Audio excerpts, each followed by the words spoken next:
Reka tubasuhuze tubifurize gukomeza kugira ibihe byiza mwese mukora kandi mugakurikira Primo Media Rwanda. Twizere ko rero muri mumerewe neza kandi nyine ni nacyo tujya tubifuriza umunsi ku munsi. Ngewe ni Alex Ntawigenera Sidije nyine ndi kumwe na Ndayisenga Clement. Yego. Na mahoro? Ya, na mahoro. Biragenda neza. Urebye nta gishya. Engiye kugusuza mu mvugo zari ikigengo biracamo. Nta gishya. Nta gishya. Mubona hari ibishya bihere kuri iyi si uyu munsi. Bishya birahari. Aha. Ubwo utarabona ni ubona ko ari bishya. Bishya birahari pe. Nibi urugero? Urugero se? Umunsi nabyutse ndarya. Utarya. Ari ubwa mbere wabaho witwa wowe ku myaka ufite wabyutse ukarya. Abo mbaza ngo ari ryari. N'ubwa mbere wari uri. Ubwa mbere nabyutse nkarya ubwo bwa byari mu ijoro. Sa amahoro nabwo ubwo nabwo. Nubwo byita amahoro. Ya rubuhoro. Clement kuva ku munsi w'ejo rero tariki ya 7 z'ukwezi kwa 7 2026 Ankara muri Turkiya hari hateraniye inama ya NATO, inama y'ibihugu bigize umuryango wo gutabarana hagati ya Leta Zunze Ubumwe za Amerika, Canada ndetse n'Uburayi. Iyi nama ni iki turibuze kuyitegaho? Ni inama ibaye mu gihe n'ubundi ibintu bitifashe neza mu burasirazuba bwo hagati ndetse no ku mugabane w'Uburayi ushyira wa Aziya, aho hari intambara zimaze igihe ntabwo twabura kuvuga ibitero hagati y'Uburusiya na Ukraine bimaze imyaka 4 kuva mu mwaka wa 2022 mu kwa kabiri kugeza magengo aya ngaya. Umuntu kandi ntiyakwirengagiza n'ibi bitero biri hagati ya Leta Zunze Ubumwe za Amerika, Israel na Iran kuva ku 28 Gashyantare mu mwaka wa 2026. Ni inama muri rusange igiye kuba nyuma y'uko Trump kuva yagaba ibitero kuri Iran yagiye yitabaza kenshi bino bihugu bigize umuryango wo gutabarana wa NATO cyangwa se OTAN, ariko ugasanga abari kwiyambaza abamuteye umugongo. Ngira ngo ni bimwe mu byagaragaje ni intege nke z'uyu muryango kuva ibitero bya Amerika na Israel kuri Iran byatangira muri uyu mwaka mu kwezi kwa kabiri. Hanyuma akaba ari inama rero ikomeye nk'uko wari ubivuze, akaba rero byitezwe ko ugomba kugira byinshi byigirwamo ku bijyanye n'umutekano w'isi. Umutekano w'isi ko twaduhereye ko hirya no hino ku isi ko by'umwihariko mu bihugu binyamuryango n'ibituranye byabyo ibintu bitifashe neza, aho iyi nama rero ihuza abakuru b'ibihugu na za guverinoma zabagize uyu muryango. Akaba ari ibihugu 12 bigomba kuba biri muri iyi nama. Hanyuma rero ikaba iri kubera i Ankara muri Turukiya nk'uko wari bivuze kuri uyu wa 2 no kuri uyu wa 3 Nyakanga 2028 ku ya 7 n'iya 8 2026 nako.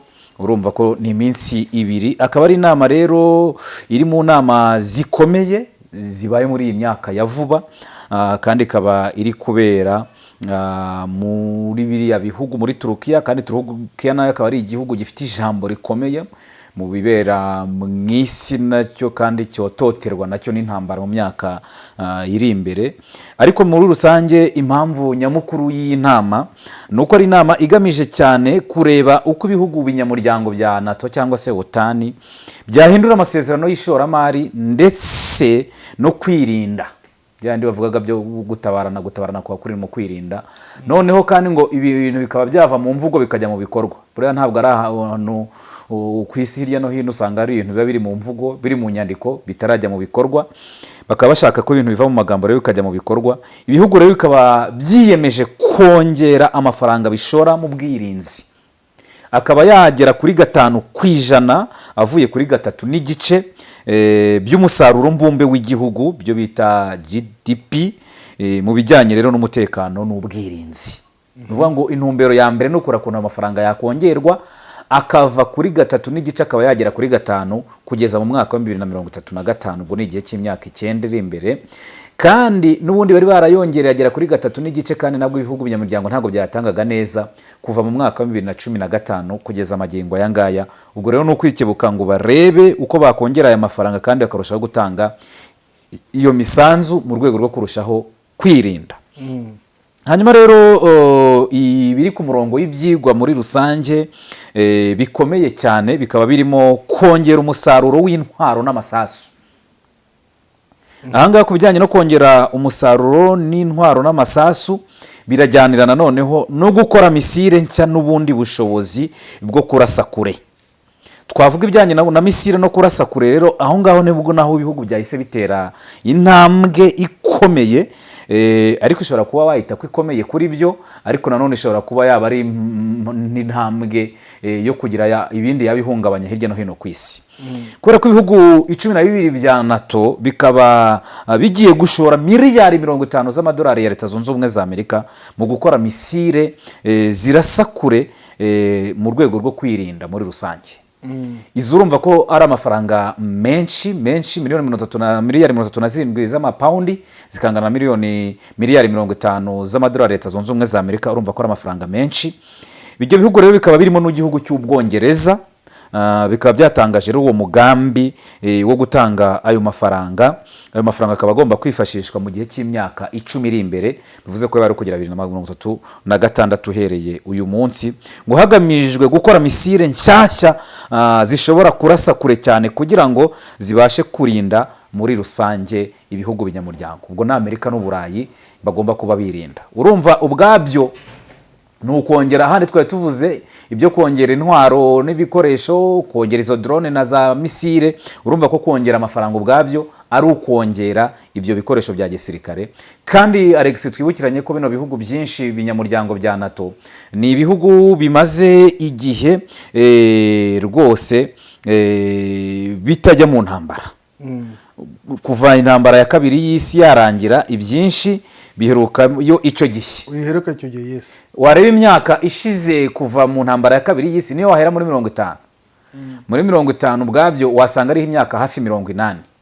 Imyaka 80 umuntu atajya mu ntambara, nubwo yaba akora intwaro, buryo uzasanga ko ibisirikare byinshi bikomeye hirya no hino ku isi ni ibisirikare bikora intwaro, yego, ariko izo ntwaro kuzikora ntibihagije kuko zirwanishwa n'abantu. Ariko noneho ukaba ufite n'igisirikare kiri active mu mirwano. Nacyo Leta Zunze Ubumwe za Amerika zakangishije bino bihugu binyamuryango bya NATO, kuko Leta Zunze Ubumwe za Amerika usanga iri mu ntambara hirya no hino ku isi. Kuko mu bihugu bigize NATO ubwabyo ni ibihugu 32. Ariko noneho hariya ibihugu byemeranyije gushoramo aya mafaranga ni ibihugu 12. Buriya mu miryango iri ariyo yose ku isi uzasanga harimo ibihugu biba bifite ijambo muri iyo miryango, bivuga ari kumvikana, ibindi bikaba bimeze nk'ibyaherekeje. Kubera ko ugiye kureba ibyo bihugu biri muri NATO uraza gusangamo hari wose Albania wakumva ivugwa muri NATO se? Wapi? Wamenya ko sibamo. Ni umunyamuryango ariko harya no mufigira. N'abango no mufigira. Ububirigi se mu Trump waherutse kwiyambaza asumbirijwe muri Iran, wigize wumva buvuga?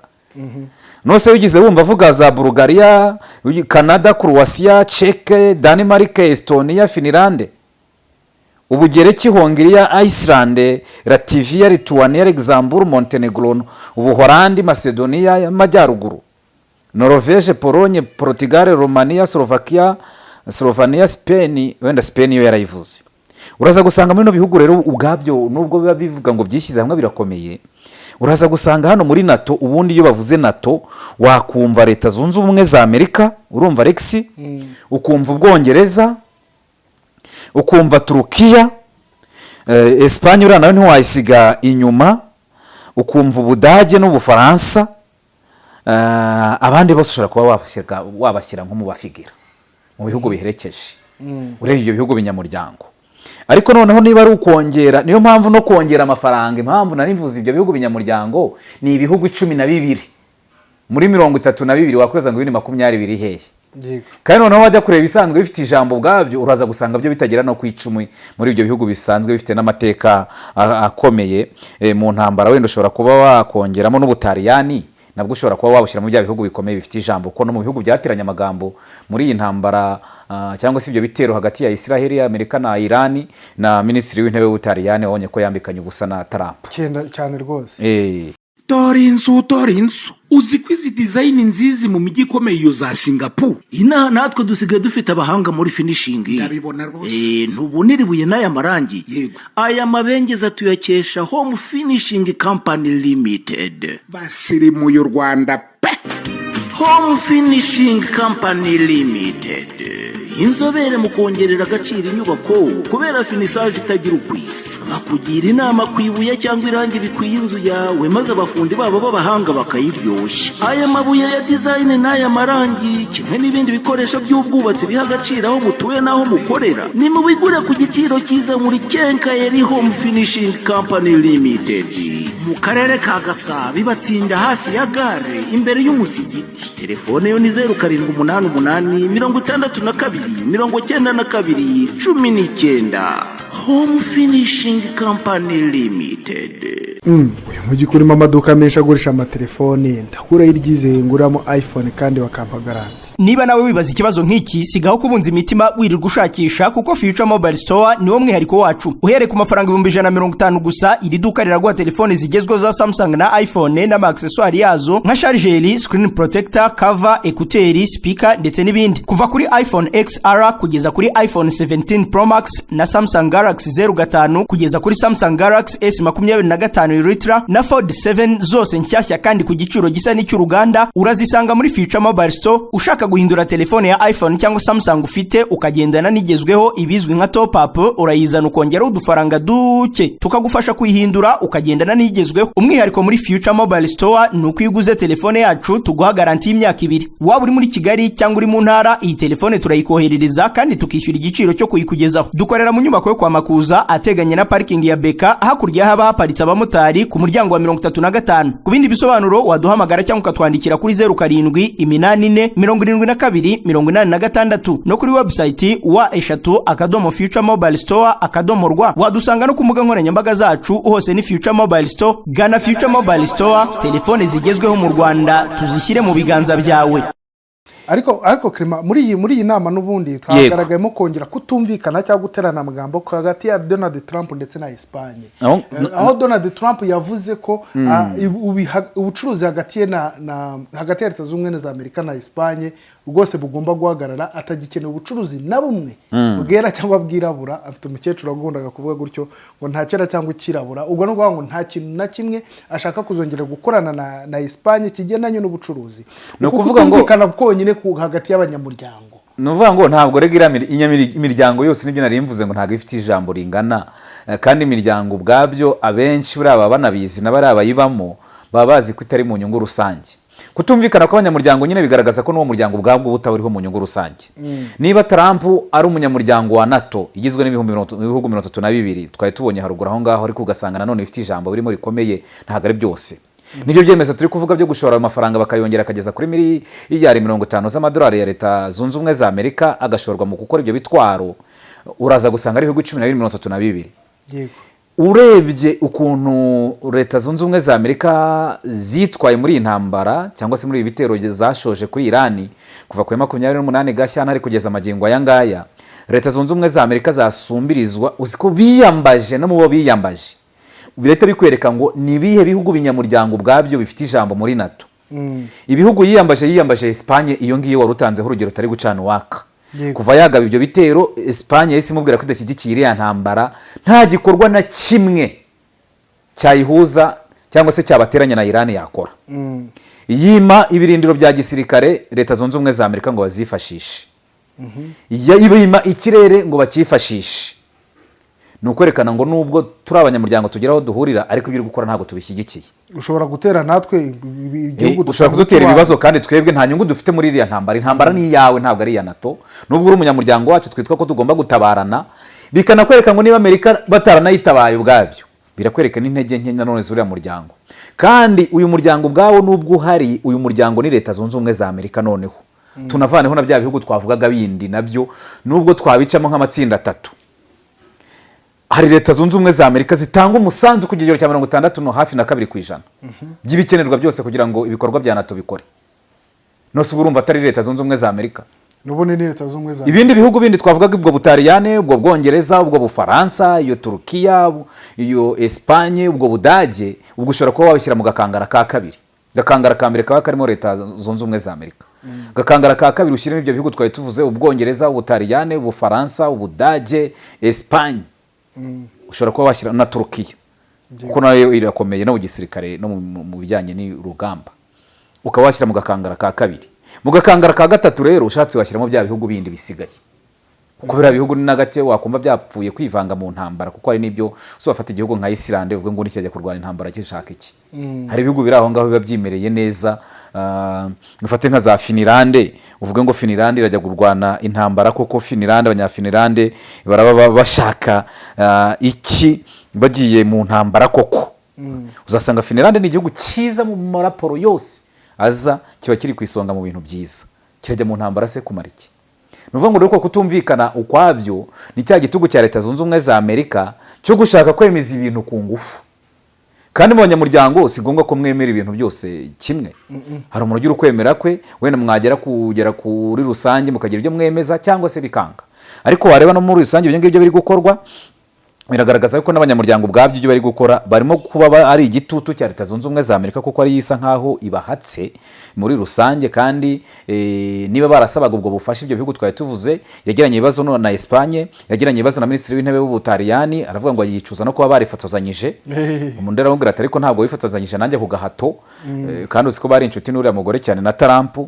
Yagiranye ibibazo na n'uyu nguyu Minisitiri w'Intebe w'Ubwongereza uri kurangiza ingoma ye, nawe uri muri iyi nama, kandi nawe bafite ibibazo kubera yuko nta nubwo wera yanasinya no kuri ya masezerano ya 3% by'umusaruro mbumbe w'Ubwongereza kugira ngo babutange muri NATO. Nabibonaga n'ubundi 3% ntabwo Ubwongereza bwari bwayisinye, 3.5.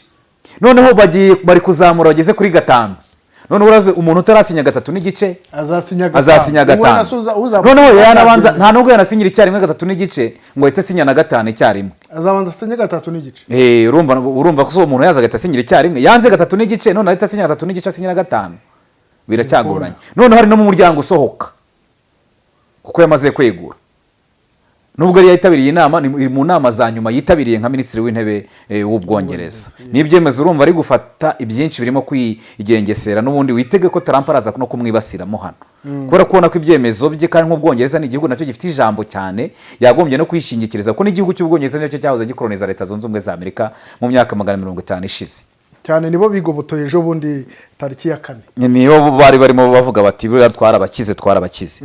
Noneho wareba noneho no kongera ngo ubushobozi bwo kwirinda ibitero byo mu kirere, kuko urabona yuko aho itekinoloji igeze hari ibihugu biba byicecekeye ariko utazi icyo bicecekanye byaramaze kwiyubaka, ku buryo utazi ngo bicecekanye iki, mu gihe wowe wabigabaho ibitero bikaba byaza bikagusubiza neza ukumirwa. Mu buryo bw'imirwanire bugezweho harimo no kurwanisha iryo koranabuhanga rigezweho. Iryo koranabuhanga rigezweho nibyo bitero byo mu kirere. Ibyo bitero byo mu kirere rero uri kuvuga uyu munsi, kongeramo ubwo bushobozi ntabwo urarangirira mu kubaka ibyo bitwaro bya misile birasakure gusa, ariko nanone harimo no kongera ubwo bushobozi bwo kwirinda ibyo bitero byo mu kirere. Kandi kwirinda ibyo bitero byo mu kirere harimo no kwitegura intambara, kubera ko zino ntambara Leta Zunze Ubumwe za Amerika ishoza, hari igihe noneho bizareka ibihugu bishozwaho intambara no gukubita Leta Zunze Ubumwe za Amerika, wenda kuko bavuga ati nakure bitewe natwe tugerwaho n'intambara bitewe no kwimigabane yubatse. Noneho n'ibihugu by'inyamuryango bya NATO turi kuvuga nabyo bikazaterwaho ibitero, kuko baravuga ngo tugiye kwirinda ikirere cyacu. Murarinda ikirere cyanyu, ariko murimo bavuga ngo byanze bikunze hari umuntu muri kwirinda, kuko ntabwo twabura kuvuga ko umubano wa NATO n'Uburusiya utifashe neza. Ntabwo twavuga kuvuga ko umubano na NATO na biriya bihugu byo mu burasirazuba bwo hagati, Ubushinwa, za Korea, ntabwo bareba n'ijisho ryiza. Byanze bikunze uko kongera kwirinda bwabyo ni no kwerekana ngo byanze bikunze natwe nta wamenye ejo nawe ejo bundi hari ibintu ushobora kudushyigikira. Harimo rero no gukomeza gufasha Ukraine mu ntambara ihanganyemo n'Uburusiya. Gukomeza gufashira Ukraine mu ntambara ihanganyemo n'Uburusiya, ubwabyo Uburusiya nabwo buba buhagurutse buti natwe turi tayari, namwe ntabwo turakomeza kurebana ijisho ryiza. Ati ndababona muratuziye. Ndetse no gukomeza ngo ubumwe bwa NATO nubwo budahari, barakomeza ubumwe budahari. Ibyo ni bya magambo nanone yo kubeshya, ngo mu gihe hari impaka ku ruhare rwa Amerika muri ibyo bikorwa muri rusange n'ibyemezo bigenda bifatwa muri NATO. Izo nizo mpamvu nyamukuru z'inama n'ibiri kurwanirwaho, ariko urumva ko byinshi ni nabyo kongera ibibazo byinshi ku isi. Ese Clement, ukuba Donald Trump yanze zira indege za Israeli z'intambara, ahubwo agahitamo gukoresha iza Turkiya, niba wigeze kubibona? Nta kandi warubizi mu minsi ishize nibwo twavugaga ko Israeli iri gushaka kugaba ibitero, ko yigeze no kuvuga ngo nyuma ya Iran hakurikiyeho Turkiya yizakurikiraho. hari intambara tutumaga hagati ya Turkiya na Israel ariko itangijwe na Israel. Ntabwo Trump yabagiye kubangamira Israel kugira ngo ntebe yagaba ibitero muri Turkiya cyane ko atangiye kwifasha none indege za Turkiya. No kuvuga ngo njyewe urabizi ko indege za Turkiya yamuhaye ahubwo ni indege nyine zakozwe na Turkiya. Nyine urumva icyo mvuga na ejo bundi yarimo akoresheje yahawe na Qatar. No kuvuga ngo Amerika rero na Israel ngiye sinjya mbitandukanya ngiye mbivara nk'umuntu umwe igihimba kimwe amaboko abiri. Kuko kumwe kukaba kwa Amerika ukundi kukaba ukwa Israel bifata nk'igihimba kimwe. Ntabwo Israel yagaye ibitero yabyuka mu gitondo ngo igaye ibitero muri Turkiya itifashishije Leta Zunze Ubumwe za Amerika ntibishoboka. Nta nubwo yagaye ibitero muri Iran itifashishije Leta Zunze Ubumwe za Amerika niyo mpamvu Israel igabe ibyo bitero tukabona Leta Zunze Ubumwe za Amerika zigiye gusinya. Amerika ikibiri kureba hariya ni inyungu zayo muri ako kanya. Icyo irabifitemo inyungu muri ako kanya nikirakoresha. Urebye no kuntu Perezida Donald Trump yakiriwe muri Turkiya amafarashi urabibonye kuntu yakiriwe nk'umwami cyangwa se bamwe bajya bavuga bemera ngo yakiriwe ngo na Yesu ageze Yerusalemu uretse ko uramutse ufashe Trump ukamugeranya na Yesu yaba ari ikosa rikomeye imigenzo n'imigenzereze ye ntabwo byahura. Urebye rero hariya ntabwo twavuga ngo no gutera umugongo Israel kuko Amerika na Israel nyibafata nk'umuntu umwe. Ahubwo no kureba ngo muri icyo gihe inyungu ufitemo muri ako kanya ushobora kwifashisha ni izihe. Kandi nibyo bitero turi kuvuga byazakurikira Israel yagaba kuri Turkiya ntabwo yazabigaba itifashishije Leta Zunze Ubumwe za Amerika. Ahubwo ntuzanavuge ngo ni Israel ngo yagabye ibitero ngo kuri Turkiya. Yaba rero Amerika Israel bagabye ibitero kuri Turkiya.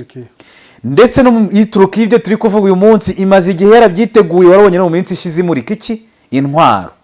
Bara kumurika intwaro ubwabyo nka bari abantu baba bari mu ntambara ni nko kubabwira ngo turabiteguye muzazi.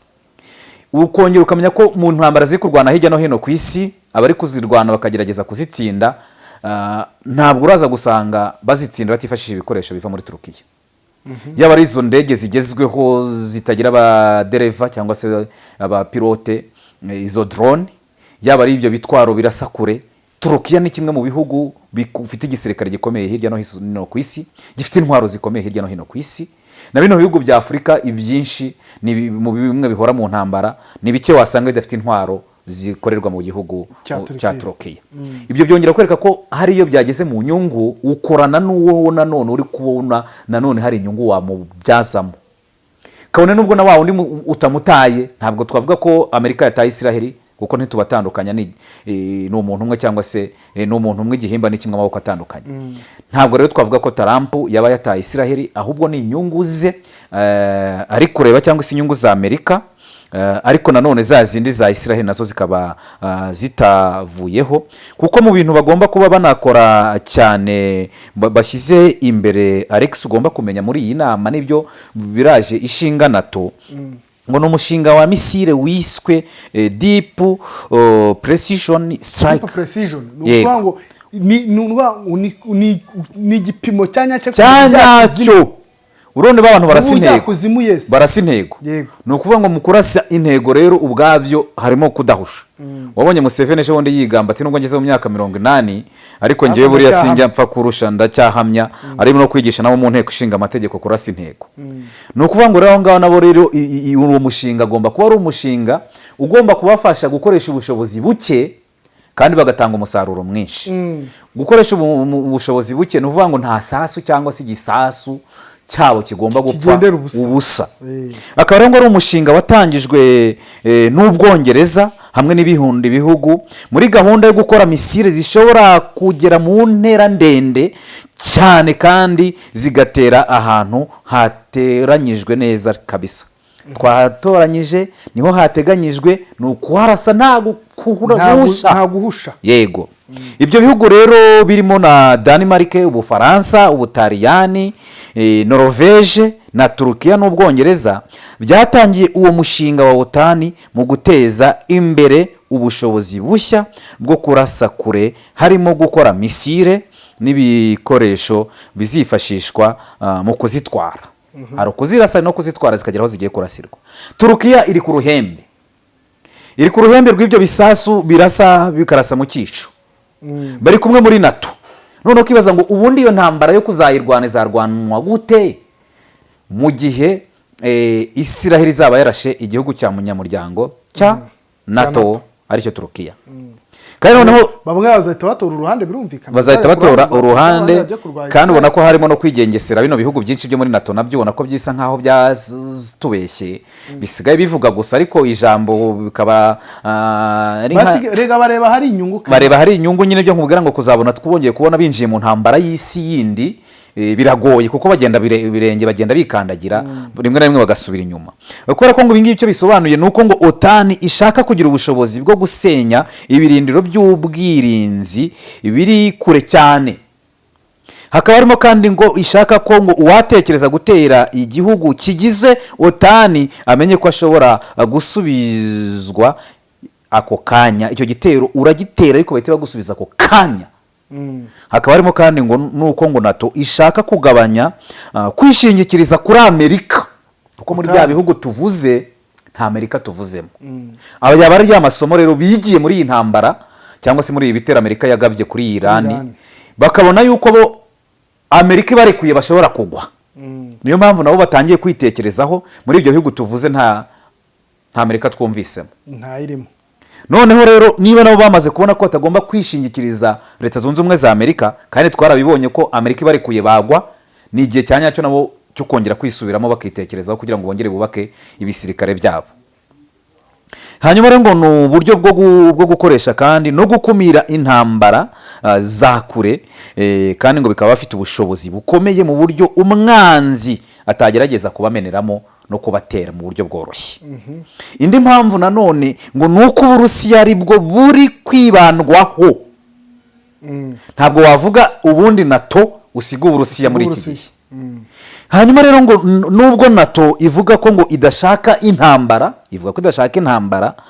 n'Uburusiya, ariko ibihugu byinshi byo mu Burayi bivuga ko intambara yo muri Ukraine yerekanye ko hakenewe kongera ubushobozi bwo kwirinda. Ubwo bushobozi bwo kwirinda rero bukaba bwakongerwa mu buryo butandukanye. Ari nayo mpamvu ibihugu byo muri NATO bihangayikishijwe nuko Uburusiya bufite misile ndende zishobora kurasa kure kandi zikagera ku ntego yazo. Twarabibonye ko na Ukraine ariko nayo ifite ubwo bushobozi, kuko twabonye na Ukraine nubwo atari igihugu nyamuryango cya NATO kuko cyashaka kwinjira muri NATO, ariko Uburusiya bwayize ari nacyo byabaye imbarutso y'ibi bitero by'Uburusiya kuri Ukraine. Twabonye ibitero byarashwe mu cyumweru gishize kuri Uburusiya bikagenda intera kilometero 450 kugira ngo bijye kurasa hariya St Peters. Yego. Hakaba kandi ngo Uburusiya bukomeje gukoresha drone na misile mu ntambara yo muri Ukraine, kandi ngo izo misile na drone zikaba zifite ubushobozi nanone.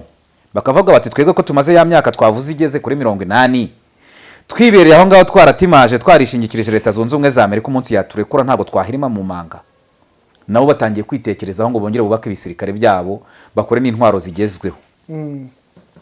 Hakaba rero harimo n'ibihugu ngo byo ku mupaka w'Uburusiya bitinya ko ngo bishobora kuba ahantu hakurikiraho mu gihe ikibazo cyakomeza. Bya bihugu bya Bulgaria na za Polonye bira bituranye n'Uburusiya hariya. Ukabona yo rero ko iyo ngiyo ari indi mpamvu muri rusange, aho ku ruhande rw'Uburusiya bavuga ko ngo iri gukurikiranira nanone hafi nanone ariko bino byemezo. Uburusiya nabwo ntabwo bwicaye ubusa, kuko ngo buri gukurikira ino nama neza. Niba ari abantu bicaye muri iyi nama batayirimo, n'Abarusiya bari gukurikira akantu ku kandi, kuko nabo ibirava muri uyu mwanzuro w'inama nabo bibareba. Hari ibyo nabo bagomba gukora, kubera ko ngo ibyemezo bya OTAN n'intwaro nshya za OTAN zahabwa Ukraine ni umwanya mwiza nanone wo kubaka igisirikare cy'Uburusiya kugira ngo bazahangane n'ibyo bitero bya Ukraine na NATO muri rusange. Hakaba hari rero n'uruhare ngo rwa Ukraine muri iyi nama, aho Ukraine ni kimwe ngo mu bibazo bikomeye biri ku rwego cyangwa se biri ku murongo w'ibyigwa, aho Perezida Volodymyr Zelensky yasabye ibihugu binyamuryango gufasha Ukraine gukomeza guhangana n'Uburusiya muri iyi ntambara, aho OTAN nanone ivuga ko umutekano w'Uburayi ngo ufitanye isano n'ubushobozi bwa Ukraine bwo kwirwanaho, kandi ntabwo Ukraine n'ubundi yari kubikirwana mu kugeza amagingo aya ngaya idafite NATO na Leta Zunze Ubumwe za Amerika nayo ni NATO, ariko nanone ni inyungu nanone n'uburyo nabo bwo kujya gushaka ku mutungo kamere wa Ukraine, kuko twabonye Amerika itanga imfashanyo ku buntu, nyuma Amerika irababwira ati ariko mwebwe mugomba kutwishyura bya bintu twabahaga ntacyo tupfana, mugomba kutwishyura, ntabwo turi gushiza amafaranga ariko mu mutungo kamere wanyu turajya tuyoraho twiyishyure. Ni nk'uko umuntu akubwira ngo nguhaye amafaranga regisi igenda wikenure, nyuma akazakubwira ati burya sinayaguhaye ahubwo narayakugurije nyishyura, kandi ayaguhaye akubwiye ko aguhaye. Kandi urumva guha no kuguruza ni ibintu, kuguriza biratandukanye, n'inshinga ebyiri zitandukanye.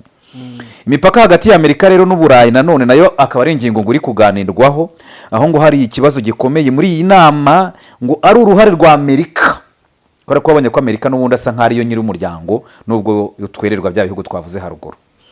Perezida Donald Trump amaze igihe asaba ibihugu binyaburayi kongera amafaranga yo kwirinda, ibihugu bikagenda bigura intege, Amerika ariko avuga ko itagomba gutwara uwo mutwaro munini wenyine, cyangwa se Trump wenyine 62%. Urumva ko ari amafaranga menshi cyane Amerika itwara cyangwa se itanga muri aya muryango. Ukabona ko biriya bihugu binyamuryango nabyo ari impamvu bisaba ngo bizamure iyo ngengo y'imari kugira ngo bagere kuri iyo ntego bihaye yo gukomeza guhangana. Hari impungenge ko niba Amerika igabanyije uruhare rwayo muri uyu muryango byaba ari ukugabanyira ubushobozi no kwirwanaho ndetse no kwiyambika ubusa no guhirima kwabo. Iyi nama kandi ikaba ifite ikivuze ku isi yose n'ubwo irabera aho ngaho muri Turukiya, ariko n'abanyafurika muri rusange natwe iratureba, kubera ko muri rusange iyi nama ishobora kuba intambwe igira ingaruka cyangwa se impinduka zikomeye mu buryo bukomeye ku bihugu bikomeye hirya no hino ku isi, ariko na bya bihugu biri mu nzira y'amajyambere. Ku Burayi ngo bizongera gushora amafaranga menshi mu gisirikare, bizakomeza kandi kugira ubushobozi bwigenga butari ukwishyikiriza kuri Amerika gusa. Ku Burusiya kandi ngo ni ubutumwa bukarishye ko NATO yiteguye gukomeza gufasha Ukraine. Hanyuma nanone ku Burusiya nanone bukaba nabwo ari umwanya mwiza wo kwitegura yuko bari abanzi babo bahari, kandi iteka Uburusiya bugomba gukomeza kwitegura. Ku isi muri rusange rero nuko isi ubungubu icyo yinjiye mu gishya nuko abantu binjiye rero mu gukomeza kurwana mu kiragano cyo guhigana ubutwari mu bijyanye no gutunga intwaro zigezweho. Abantu bari mu marushanwa y'intwaro ashobora gukomeza. Ubundi hari amarushanwa twenda tuvuge nk'igikombe cy'isi, nubwo nacyo nako cyavangiye urebye ibintu uri kukibamo, ariko noneho abantu bagiye binjiye mu kiragano cyo mu marushanwa y'intwaro zigezweho. Ibihugu byinshi bishobora kongera ingengo y'imari y'ubwirinzi, kandi wongera ingengo y'imari y'ubwirinzi hari ibindi birari gusigara inyuma. Hakaba rero hari n'ikoranabuhanga rya drone na misile ndende n'ubutasi bwo mu kirere bizagira uruhare runini mu ntambara zo mu gihe kizaza. Ibyo ngibyo akaba ari byo rero biri kwitswaho muri iyi nama, ndetse n'ingaruka bishobora kugira ku isi muri rusange. Nuko ikirimo n'ubundi busa nkaho urona ari inama yego, ariko igamije kwiyubaka kw'ibyo bisirikare n'ibyo nzego zose muri rusange, ariko bizagira ingaruka ku bindi bihugu bisigaye byo ku isi muri rusange mu gihe kizaza. Abanyantege nke nibo bigaragara ko bazagenda bagwa inyuma nyine y'izi nama zigenda zikorwa, cyane cyane zo kwipima imbaraga. Clement, sinzi niba hari ikindi waba ufite cyo gusorezaho kugira ngo dusoze ikiganiro cyacu cy'uyu munsi. Twaba tubabwiye ibingibi kuri iyi nama kuko ni inama igikomeza, ubwo wenda nko ku munsi w'ejo dushobora kuzareba mu gihe yaba yamaze kurangira ni ibiki byaba byafatiwemo imyanzuro, kuko n'ibiri ku murongo byigwa n'ibyitezwe muri rusange. Ariko se noneho muri nyuma y'ibiganiro by'impande zombi muri rusange ziri mu biganiro, ni ibiki by'ingenzi bazaba bemeranyijeho, kubera ko haracyarimo birantega, kubera ko urabona ko n'ibihugu ubwabyo binyamuryango bitavuga ururimi rumwe, bitafitiye ijwi ringana, kubera ko ubona ko harimo no kwingegesera ku bihugu bimwe na bimwe. Ubwo ngubwo ni ugutegereza ariko umunsi w'ejo tukazongera tukareba ngo ese bivuze iki byamaze kwemeranywaho muri iyi inama ibaye mu gihe n'ubundi isi iri mu bihe wavuga ko ari ibyo akangaratete k'intambara z'urudaca hirya no hino mu isi. Clement, reka ngushimire. Urakoze cyane. Reka mbashimire namwe mwari mukurikiye Primo Media Rwanda, babwira ko ibigano kuri urubuga kagaruka mugira amahoro.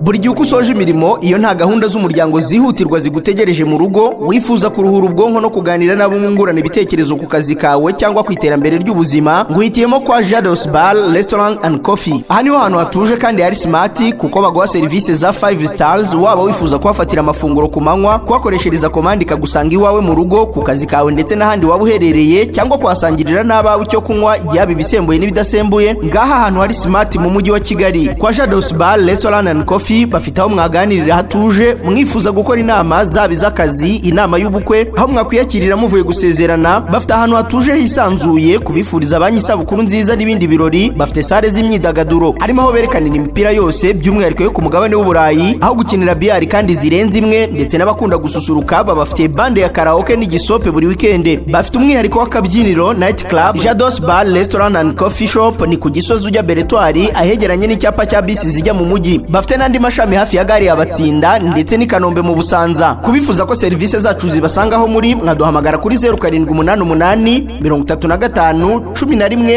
27. Jados Bar Restaurant and Coffee Shop, urugero rwa serivisi zinoze kandi zihuse mu Rwanda.